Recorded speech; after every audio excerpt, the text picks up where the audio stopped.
عشان انا عارفه هتيجي عند الورده تقولي لي ما بعرفش ارسم ورده.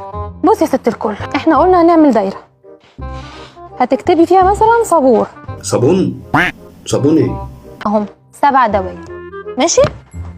وهتعملي ساق الورده. الاول في الدواير دي هنملاها بايه؟ هنملاها بصفات لجوزك الرجل المحترم: نشيط، كريم، حنون، صبور، معطاء، واهم حاجه في النص ايه؟ قرنفل ومسك وعنبر، زهره اللافندر ماشيه على الارض دي. ايه دي؟ ايه الجمله دي؟ وادي الساق يا ست الكل، وهنا السهم. تمام؟ هنا هتكتبي السهم زوجي او جوزي المثالي الخيالي. المثال الخيالي ده لما بكتب اغنيه حمو بيك. وتمضيلي هنا باسمك الجميل. ايه بقى، هتوزعي الورق ده بقى فين؟ في الاشارات بقى ولا يعني هتمضي لي هنا هتوزعي الورق ده بقى في الاشارات ولا انا مش فاهم؟